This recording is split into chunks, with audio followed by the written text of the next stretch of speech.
So, hiya, Kelly. So, it is an absolute pleasure and inspiration to talk to you today. Okay. Oh, thank So, you. I'm humbled. I'm humbled. so before we get started, would Yeah. you just maybe give people a little bit of background about yourself? My name's Kelly Walker. I'm 50, mother of two. I have three grandchildren aging from 10 to 6 months. Um, I've been lifting consistently, probably apart from the last couple of years, about 12, 13 years. And I was into weight training when I lived in London. So in my late 20s, in a sense. So yeah, and then I moved here and life happens and didn't start back up till probably late 30s. But you've been quite consistent on and off, or consistent, would you say? Consistent the last couple of years, not so much. Last 18 months, not so much. But before that, most definitely 5 to 6 days a week. And so we were kind of chatting beforehand anyway about how the connection that we felt is sort of weight training and how it improves or helps your mental health. So do you feel that it's helped you, like it's give you that kind of, sometimes we do it for aesthetics, Yeah. sometimes we do it for our heads. Yeah. So do you feel that works for you? Do you want a bit of a story about what's been going on recently? And it kind of connects to that question. Yeah, yeah, go for it. Not in a very healthy relationship of 6 years. And my picture that I took last March showed it. I was about 86 kilos. So I was I'd put on a lot of weight. Due to the stress of the bad relationship. Last April, I lost my mum. April the 9th. She had dementia. She lived in Spain. Very sad, but it was kind of a relief in a sense for my dad. So we was dealing with that. And then May the 11th, we found my eldest son passed in his flat. This was only 4 weeks apart, hence being in a really tough time in a relationship that I was in. My world fell apart, as you couldn't imagine. I wouldn't wish it on my worst enemy. And not being consistent with my training at that time, it was it was two paths. And I'm not going to lie, there was drink. I just wanted to forget. I just wanted to self-medicate. I wanted to be with my son. And it got to a real high point that I needed to get out of this house. I needed to get out. I needed to clear my head. I needed to just be out of this house and out of the situation I was in to kind of find some clarity. So I turned up at my father's address in Spain with 2 pictures of my son, no underwear, no, no thought process went into it at all.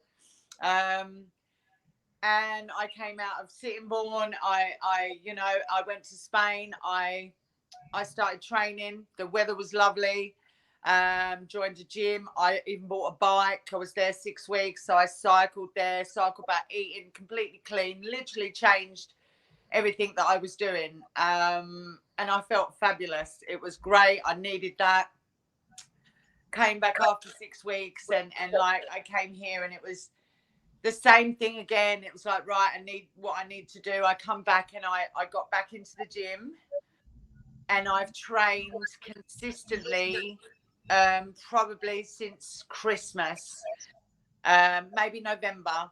And it's saved my life. It's saved my life. It's something that I do every day. It's something for my mental health. Some days I don't want to do it.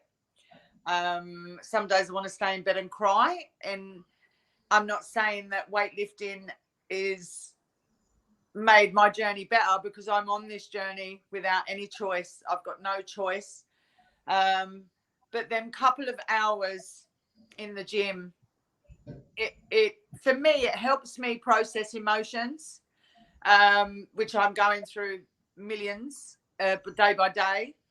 It helps me clear some things in my head, even get some anxiety out and anger, getting them heavy lifts in. You know, it's like, yeah, it's like a punch bag in a sense. And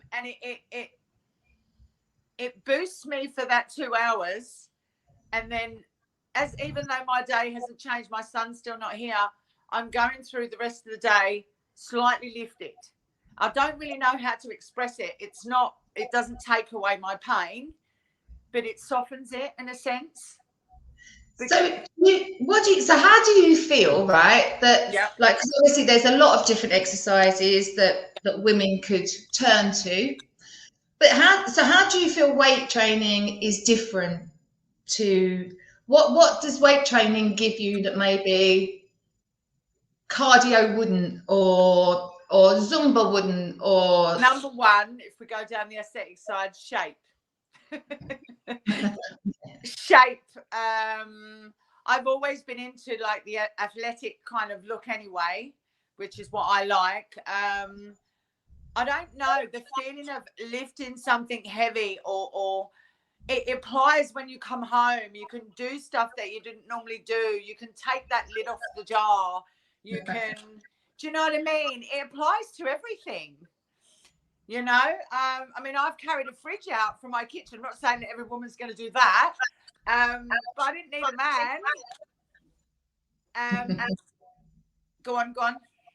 No, I was going to say, so you said that it was like, you feel that it saved you, and I was throwing so yourself. glad, Jill, that I had it implemented in my life before the tragedy.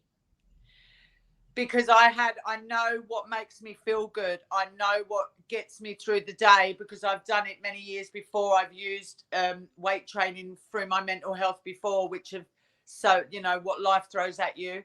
And it helped me before, and I knew it would help me again. So I was quite lucky enough to, when I did, because we're all going to go through tough times.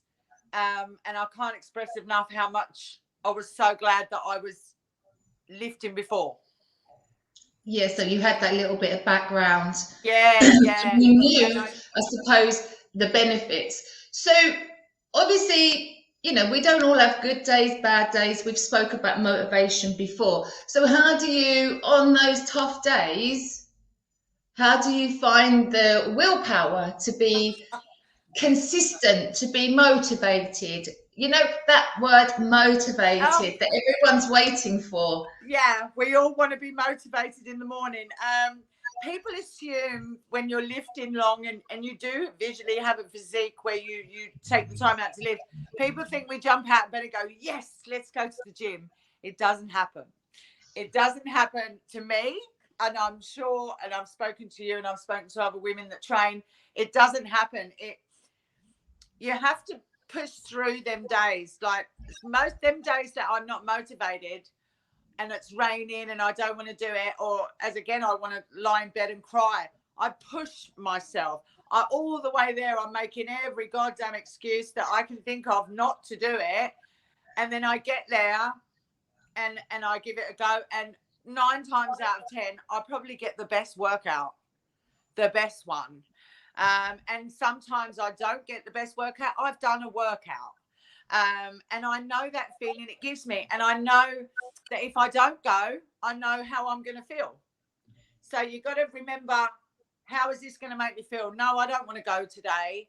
It's consistency, Jill. Consistency covers the whole motivation, all that down here. One big umbrella of consistency. So it's just, you know, I say to a lot of my clients, some days you're just ticking the box. You're just ticking that box. Yeah, I did that, or I did the walk, or I did whatever it is on your plan. Yeah. But so have you, like, for me, when I get up, I know I get up, I get ready, I go, I do it, right? Yeah. So it's a non-negotiable. It's a habit. So do you feel that that's kind of how you're approaching it? You've got into a habit of going at a particular time? Yeah, I do go at a particular time. And if I don't get to go at that time, it throws me. but I still go because you have the different people there and everything's, I don't know, it just throws you because you have that mentality of going at the same time. But yeah, it's doing a little bit. As I say, even if you're going there for 5 minutes and you really, really don't want to do it, come back, write it off for the day, get up the next morning and we go again. Don't let that be the down spiral of, oh, I didn't do it yesterday, I might as well not do it today. And I've done it. We've all done the diets, we've done the binge eating, we've done, oh, I'm not going to train. Just wipe it off. Don't, if you come off the wagon or whatever you do with the training, jump back on. Tomorrow's a new day. Always a new day. Yeah, exactly. It's like, don't let that shit day turn into the shit week, the month. Well, we've done it. I've turned one into a whole weekend of binge and not training. I've done it 1,000 times. Honestly, it's totally normal, I think, anyway. So would you say then that, like, if there's anyone out there that's really kind of struggling, yeah, what advice would you give them? Like, if there's, obviously we want people to listen, and maybe if there's the 50-year-old woman that maybe knows that she should be doing something for her future self, but she's scared to start. Well, don't join a gym and look on social media. I'm sorry, I have to say this. And just look at exercises because it's so confusing. And it's the minefield out there. Oh, it's so confusing. And you've got people that are doing things wrong, that building a physique through the compound heavy lifts and then doing these silly little things and saying, I've got my body to do by doing these. They didn't. Have a plan. Find someone who's going to teach you the basics. The basics. Don't go in and you see all these young girls and doing all these weird things on rowing machines and abs on rowing machines, and God knows it is a minefield. But find somebody, have a plan, and have someone who's going to teach you the basic moves, because the basic moves require core, require your back to be perfect, require certain ways before you actually lift a weight. And I'm not talking about heavy. We need to be doing this when we're lifting light, and then that will help you do the rest of the other little bits that you want to do. But the compound movements, find someone who knows what they're doing, have a plan, and get them to teach you these moves. Because once you establish them moves and know how to hold your core, know how to do a deadlift, you will imply that in everything you do, and then you'll save injury, and you know what you're doing. You find it and you'll know what you're doing, because I find knowledge is a real scary fear, because they just go in, what do I do? Find someone who can support you with that. Yeah, definitely. Learn the fundamentals, learn the basics. Oh, yeah. gosh, Totally live by that. Yeah. So as well, with obviously, you've had to deal with so much in this last, year? Yeah, it's just over a year now. Yeah. So if there's someone that's maybe struggling with coming to terms, I mean, with the stuff that you've gone through, what advice would you give them? It's so hard, because it's coming to terms with it. I think we all grieve differently. And for me personally, it's one way or the other. It's such a loss that I couldn't explain. Find help. I mean, I've obviously done grief counselling. But don't, I find these doctors, like, I've been to the doctor, oh, here's antidepressants. I'm not depressed. I've lost my son, and I'm not going to be put on a list to say you need antidepressants. The anxiety I had coming back from Spain, because I hadn't been in a gym for so long because of the relationship that I was in, and going back to the gym was tough for me. Even as confident as I come across was tough because I was a bit bigger, and but once you get in there, it so helps with anxiety, so and your confidence, and just being around people that I can talk to, you know, the whole aspect of it, the social side to it. And there was days I don't want to go anywhere because it's so hard, because nobody knows what to say to you, Jill, and I get it. It's such a big loss, and it affects other people, and no one knows what to say. But make that choice. Do it for you. It's something that's going to be so heavy. Just find healthy ways to make it slightly a bit lighter. Does that make sense? Yeah, because I think as well, as you say, people totally don't know what to say, because I think we're always frightened of saying the wrong thing. And maybe, I don't know if it's an English thing as well, like we are kind of like, oh, don't say, oh, blah, blah, blah. But I think being in the gym environment, there's a common denominator, isn't there? Yeah. So even some people in the gym didn't want to come up and speak to me, but I openly talk about him because that helps me. But I think as well, it's easy to sort of say, oh, Kelly, pass me the dumbbells, or Kelly, oh, you're doing shoulders today, or so there's almost like if there's that other subject to talk about. There's not an elephant in the room kind of thing. But it's nice because I want the small talk.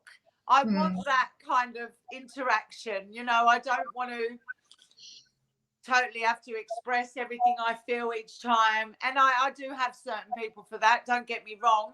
I mean, I went into the new gym, and there's a few people that I know, but not completely very well. And I came to the gym. I didn't want to go, and I turned up, and it was the anniversary of my son's death. And someone asked how I was, and I just went, blah, blah, blah. This happened, and they all looked at me, Jill, like, okay. And I looked at them, and I thought, oh God, what have I said? No one knows how to approach me. So it gets like that. That's how it gets. And I think you need to be in an environment where you can explore that. In a different gym, I know people a lot longer. I have some friends in there that I've known for years. So it's, it's different. But I've blurted it all out, and totally, they didn't know what to do, bless them. I did apologise a few days later. Well, I feel embarrassed because I did exactly the same, and my son had gone to university, and someone asked me how he was, and I absolutely broke down like a baby. But you said about like the anxiety and stuff, and like I put a post out yesterday just about menopause post. It was just about because I did a blog on my website, and it was oh, it's not you, it's your hormones. And as we know, like anxiety, depression, all these things sort of do affect women anyway of our age, due to hormones, whether it be perimenopause, menopause. So I suppose in a sense, I suppose what I'm saying is I try to encourage women to work out, because I don't think until they do, they realize how much of a help it is with those things, with the whole lifting your mood, the anxiety, the depression. And I think really as well, weight training seems to do that the best.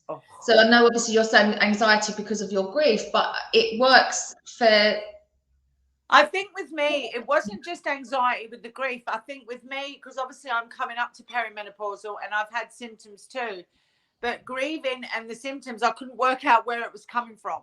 So I didn't know if it was, it's because I've lost my son, or I didn't know if it's I've coming up, my period's a bit whiff and stuff like that. So it was hard to identify it, but it's so hard. It's hard to explain, to get past that barrier, to just push. And headphones on, Jim, that's my space. This is my space. Nobody's looking at you. Nobody cares. Nobody's worried what you look like. Get that headspace on. This is for you. You've got to really be selfish and do for you, because, we don't care about other people's opinions. It's about you. So I don't know if you can hear that. My dog's dreaming. That's right. Mine's snoring next to me, so that's fine. It's having a dream. It's a horse anyway. It's not a dog. It's a horse. So what else I wanted to ask you was goals. So I get a lot of clients come to me and they go, I want to lose this, do that, right? And I say, okay, hold on a second. Yeah, put them back. Let's just take that back a little bit and just break that little goal down, like that big goal down into this little, because setting ourselves like these huge unachievable goals and then feeling awful that we haven't achieved them as such. So I know, because obviously we've spoken before, there's a little goal that you're going for. There is. There's well, for me, it's more of the focus, and it gets me through a day-to-day thing. But me and my eldest son, who passed, I've always wanted to do a figure competition. Always the heels put me off, but anyway, and he used to say to me, "Mum, do it." And my other son wasn't really like that, but he said, "Mum, do it. You can do it." And I've decided to do it for my son. So I now have a coach. So someone's telling me what to do. And I've never done anyone else's training program, which I'm doing with that. Obviously, because certain parts of the body need to be brought up more. So there's different ways of training. But I'm going to do a figure show, and I'm going to do it for my son. So, yeah. I'm so impressed and excited. I'm so going to be in that front row. You're going to laugh because my heels. There's a little banner. My heels came this morning. I swear they're huge. So I'm too frightened to even try them on. But it's and for me, I know it's not everybody's goal. But for me, it's every day I train. But now I'm focusing on a safer way to train. I used to just give it an outlet, like, this is my time. I'm just going to do what I want to do.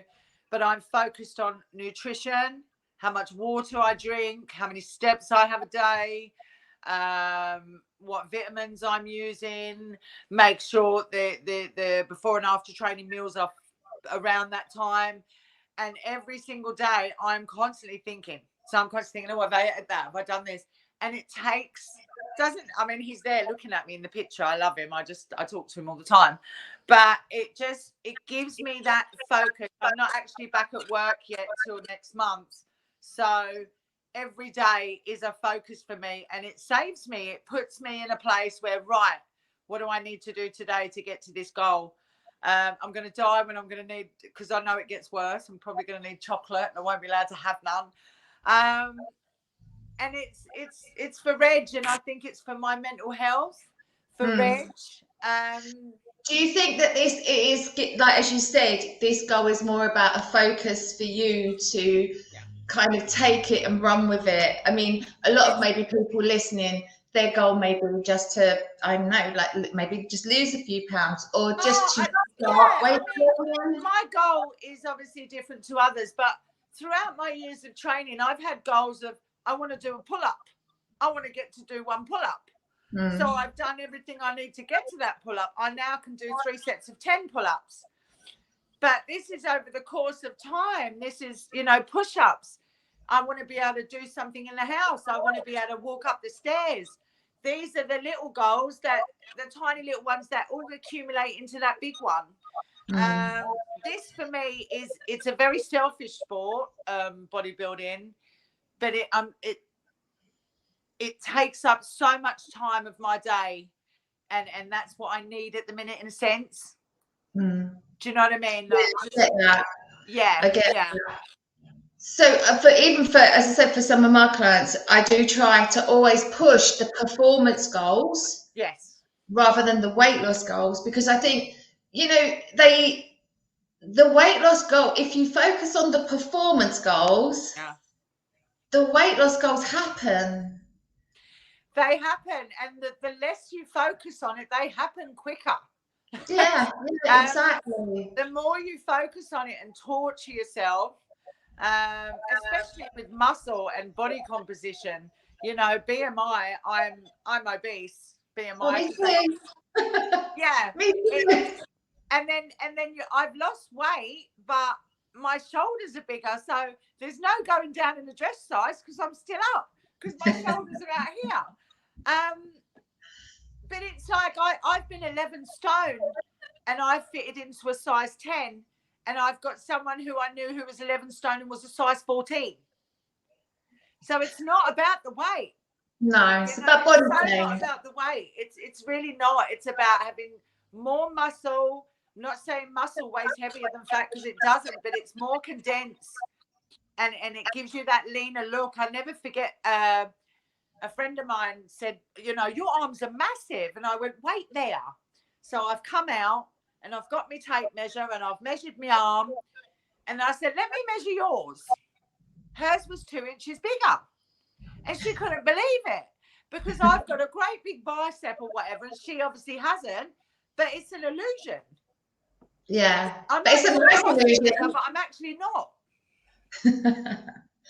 So just like some final thoughts, maybe words of advice. If anyone is maybe struggling with grief, life in general, and they just think that maybe they need to improve their mental health, what advice would you give them? Find someone who knows what they're doing. Find someone who has experience with our age group, with hormones, with hormones that come into play, and just general. I mean, muscle's longevity. Muscle's an organ that we can manipulate. We can make it grow. We can make it stronger. It helps with our bones. I've got like a 3-story townhouse. You know, it just helps in so much day-to-day life, and the confidence. Once you start getting in there, and you're not going to see things visually straight away, but you feel it inside. You feel, yeah, I've done that. I've achieved that. What else can I do? Yes. And I always found that, okay, you don't have to eat the way I eat, obviously, because I'm in a competition. But after you start training for a while, then I started looking into my nutrition after, because I'm like, I've just put all that work in. Why do I want to eat that? So it's a mindset thing, isn't it? Yeah, it's the mind. Yeah. My nutrition has never been. I love a bit of chocolate, so it's never been on point. And it looks like it's on point, but it's never been on point, which is why I have accountability at the moment for my goal. But yeah, it helps so much. Healthy body, strong mind.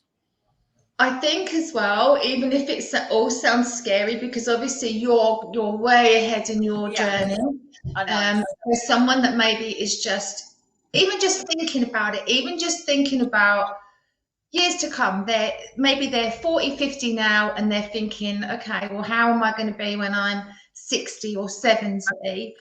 You know, we were talking about exercises the other day, and for some people it's as simple as starting with just getting up and sitting down and getting up and sitting down unaided. But a lot of people have to hold on to do that stuff. And if that's how you are at 50, how are you going to be at 60? How are you going to be at 70? Like, so I think, you know, even if you can implement just a few small things, just to maybe gain your confidence to then go on to. Yeah, definitely. I mean, just, you know, there's so many things at home you can do, body weight and things like that to push yourself. You're not going to go in and start throwing these great big weights around. You know, you get someone who's going to help you with all sorts of areas. It's you know, not just the weight training with body weight. As I said, you know, I'm a PT and I don't PT anymore, but we had small goals with a girl, and I took a video of her doing her first push-ups on her first day, and she could do 3 that were on her knees barely. within a year, 3 sets of 10, Jill, perfect. Do you know what I mean? Them goals like that, and she's like, wow, I couldn't believe it. And you know, some people look at me like, oh, I don't want to be that big. You're not. We're all individual. Where I can't stress this enough, because people come up, they go, oh, I want to lift, but I don't want to be as big as you. We're all different genetically. We can't go any more than I do. Yeah. I want those legs. Can you believe I've been training for like 20 years? My legs are still like little stick legs. Do you know what? It's funny because I know I'm getting back in shape, because I had 2 little boys up the high street go, oh, look at that geezer bird. And I thought to myself, I'm doing something right. But everyone seems to think because you've got muscles, you want to fight them. I'm just like, I just want muscles. I don't want to fight anyone. So, go on. So to wrap this up, where can people follow your journey? Well, I've got my Instagram. I'll leave my Instagram. I haven't put any pictures up yet. My journey is to do a cut first, and then being my competitive side, Jill. I want to have someone to look at me and say, right, where can we improve? And then I'm going to go into a build, and I'm hoping maybe the end of the year to early next year. So I would love people if they wanted to follow me on my journey. I don't know if I say it on here or you want to write it. Yeah, you can say it, and I can write it as well. Yeah, so it's weights 50 finding my peace.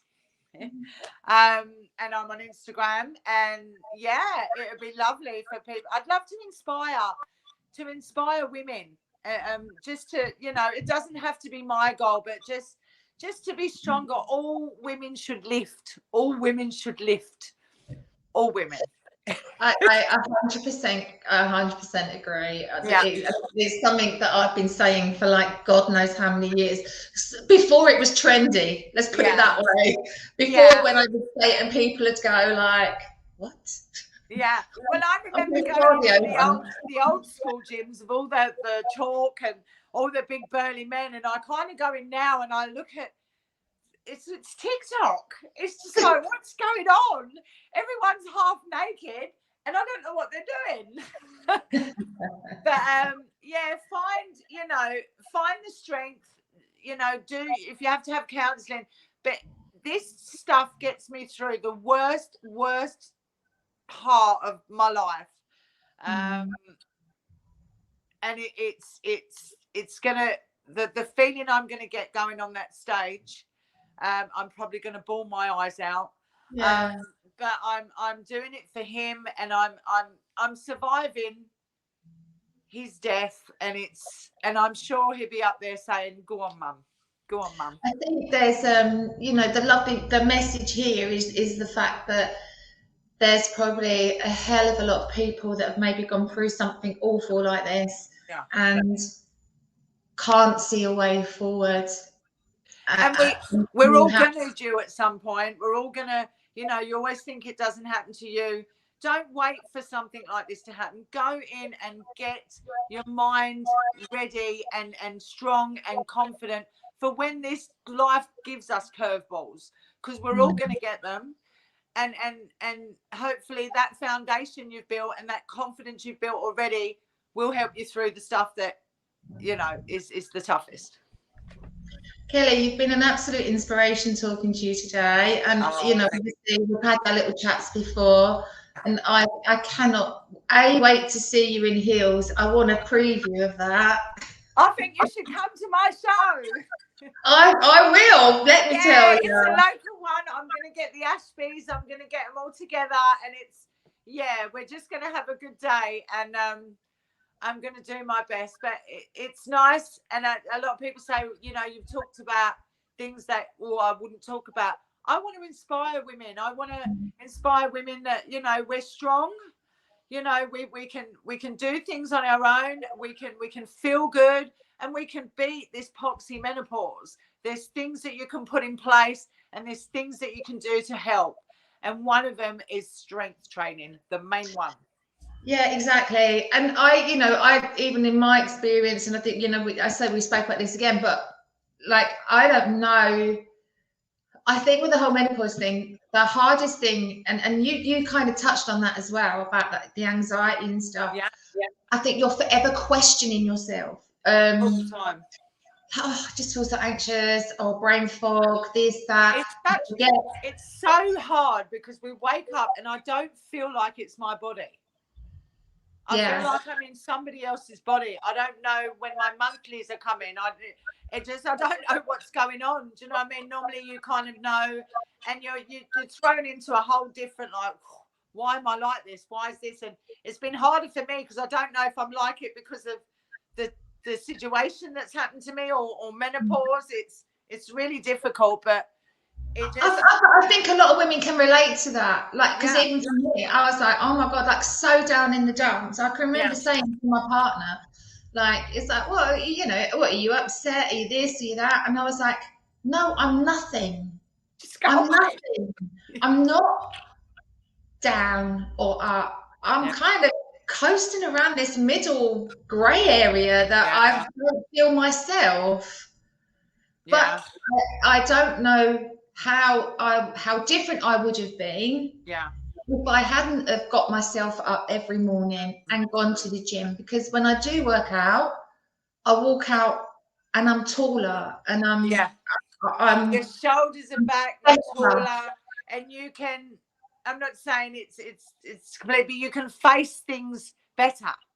Do you know what I mean? Things that come out, you just face it differently, with a little bit of a different attitude. Or, you know, I went to the doctor, menopause, here's some antidepressants. I'm not depressed. You know, I don't want antidepressants. They just seem to fire them on you, you know, but it's so underrated. Weightlifting is just underrated. I'm telling you, it's got to do it.